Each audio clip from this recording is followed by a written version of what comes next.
je suis concret waaye léegi ñooñu duñ leen laaj pourquoi ñu fay leen en dollars l'USAID lan moo ci yoon c'est parce que dañu bëggoon une entente au sommet de l'État man xam nga tu m'avais pas dit lan la ñuy def comme émission tu m'as juste invité tu m'as pas donné de fil ni rien j'aurais pu t'amener des archives parce que j'en ai j'ai un numéro du Cafard Libéré bu titré Clédor Ognouf le gouvernement peut enfin être élargi gros titre Clédor Ognouf le gouvernement peut être élargi ñu teg ñetti masque pour man Assane Diakhaté ñu wekk masque yi nii ci une Cafard Clédor Ognouf enfin le gouvernement ñoom noonu lañu doon titré peut être élargi léegi ñun suñu emprisonnement lan la war a mën a jotee ak élargissement wu gouvernement bi Ablaye Bathily qui est vivant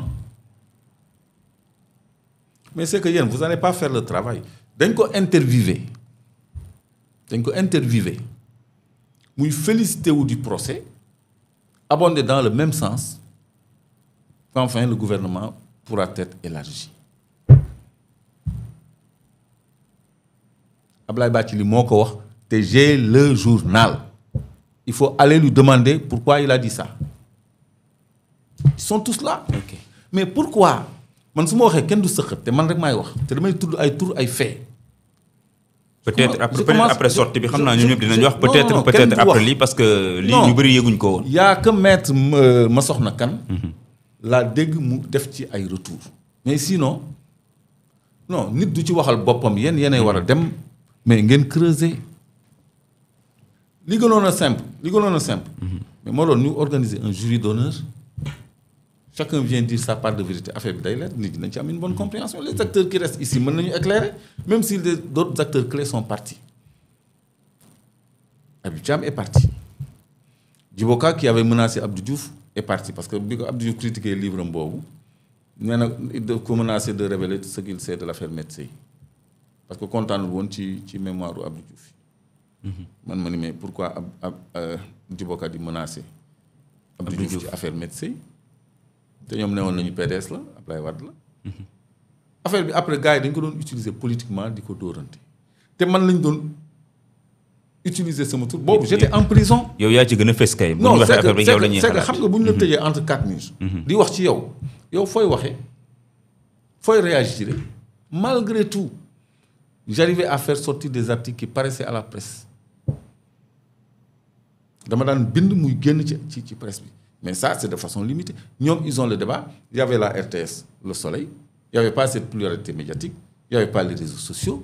Donc, nous, ils ont formaté, ils m'ont peint en noir. Mais moi, je ne sais pas. Tellement on m'avait diabolisé. On nous a diabolisé. Mais moi, j'interroge la logique des gens. Ce que je fais, c'est vérifiable parce que nous, nous sommes Famara Ibrahima Sagna, nous sommes Abdoulaye Bathily muy Famara moo demoon propose di vice-présidence instant tey bi assassinat bi amee timing boobu aussi loolu il faut que ñu xam ni ça dépasse des hommes simples ordinaires comme des jeunes comme ça parce que on était impliqués dans les voitures piégées rattaché ñu ak Abdoulaye Wade day yomb parce que on les avait revendiqués et on nous avait arrêtés. Okay. Je rappelle à l'opinion qu'en 89 man Ahmed Gueye Ousmane Sène dañu arrêté woon dans le cadre des attentats à la voiture piégée. On a fait 2 ans et demi de prévention avant d'être amnistié en 91. Moi, j'en suis à ma 3e loi d'amnistie. Amnistié nañ ma 91, amnistié nañ ma 2005, amnistié nañ ma 2024. Parce que 2021 tëdd na 1 mois. Loolu effacé nañ ko mooy ci événement 2021 yi là. OK. Donc 88 moo indi 93 parce que comme ñoo fi doon taal ay bombes. Donc lu nekk mën nañ leen ko yen est-ce que xam nga suba bu fi ay bombes tàkkee on est obligé ñu woo parce que man maa ko fi ma sa taal. On est obligé ñu woo te man du ma leen sax mën a mere ci loolu parce que logique enquête la parce que da ngay xool jurisprudence ci loolu ngay commencer pour te dire mais assassinat quand même. Alors léegi où en étais-je ci jury d'honneur c'est-à-dire les acteurs sont là il faut aller vers eux pour que ñoom aussi ñu indi seen part de vérité parce que bu ngeen focaliser wu ci man mais je risque même de me répéter. Non, mais comme ubbi ngay piste certainement après bu ñu fi jógee dinañ ko gën a xóotal. J'ai toujours ouvert des pistes. Andrésia Vaz est là. Elle avait démissionné ñu reconduire. Pourquoi elle n'a pas proclamé de résultat provisoire point. loolu kese. man laa ko doon laaj man. lan moo tax malgré la rallonge de 3 jours par l'aide du président nu mu tuddati proclamer le résultat provisoire. Dans une rubrique de Jeune Afrique numéro Jeune Afrique dans une rubrique. Ils ont dit Kéba Mbaye il a dit xam nga moom bi ñu ko laajee dafa ni woon li taxoon mu démissionner c'est parce que moom moo concevoir le code consensuel et puis par le biais des ordonnances mu gis ni am na faille moo tax mu démissionner moo tombé ci benn Jeune Afrique je lisais beaucoup en prison j'avais tous les jours dans la rubrique ils ont dit mu wax ci ni moom mënu woon proclamer la réalité des résultats parce que dafa bëggoon am lu mu dul éviter moo tax mu démissionné donc il a donné une deuxième raison qui est autre ils ont dit. Donc léegi Clédor c'est bien. man vraiment awma benn problème pour wax ci loolu mais dama am entourage tamit. ñoo xam ne man sax damay gis loolu peut-être sax bokkuñu ci gis à 100% moment bi nga xam ne ñun ñu ngi taxaw ci yoonu jëm kanam ñoom nee nañu pourquoi man may nangu tout le temps ñu may rétrograder loolu dans le passé. Effectivement. di ma rattacher à ce passé. alors que je suis en train d'avancer. ok mais foofu li ma bëgg indi foofu rek mooy. li ma bëgg indi foofu rek mooy daf si am ñu bëri génération yu bees yoo xam ne xamuñu woon lu xew. amuñu opportunité parce que histoire bi côté bu nekk nettalee nañ ko. ku nekk wax na selon nu mu la arrangé ak noo ko mën a waxee. moo tax dafay doon opportunité parce que am na ñoo xam ne sax sa présence ci plateau yi sax dañ naan waa pourquoi ngeen di invité Clédor. il a été condamné pourquoi ñu ko gis ci plateau yi muy wax ci ressources naturelles nangam ak nangam. ñooñu li nga expliqué nii léegi daf leen di servir ñu xam ne kon kat ñun am na information yu doon wax yoo xamante ne peut-être on n'avait pas la bonne information. non man je suis pas à la conquête de l'opinion. C'est-à-dire je suis à la recherche d'un éclairage.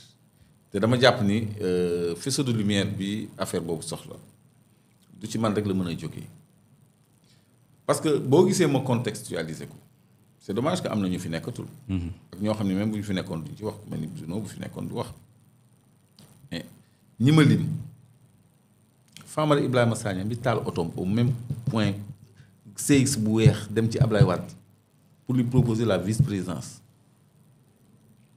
te man Ablaye Wade waxoon na ma ko. parce que bu mu toogee ay fan waxul dara man dama ñëw ni ko mais on fait quoi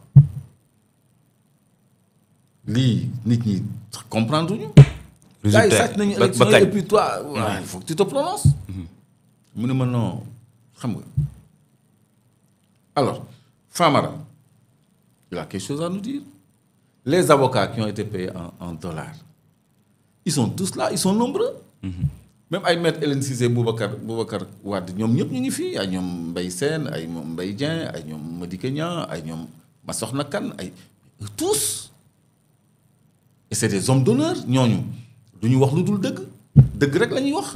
mais on a besoin de leur vérité. effectivement bon suite lay doon xam naa loolu normalement dinañ ci jóg pour lu man di sama beneen naataango journaliste. dinañ ci taxaw pour génne suite bi.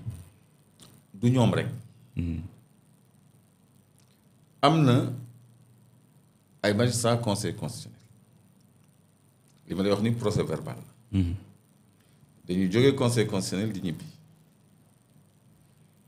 dem ba ci autoroute bi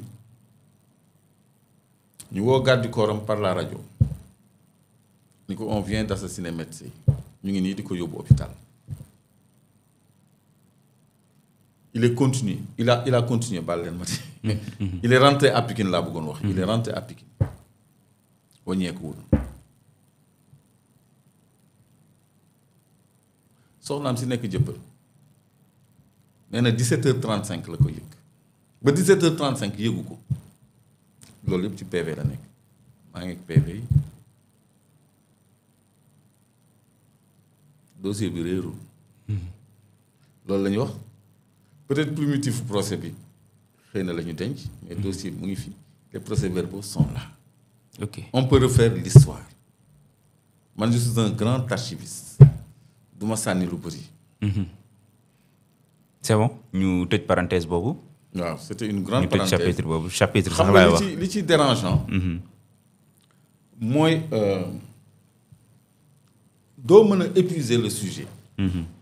dama lay won dara rek loo xam ne je sais pas. yaa ngi fàttaliku guerre golfe bi 94.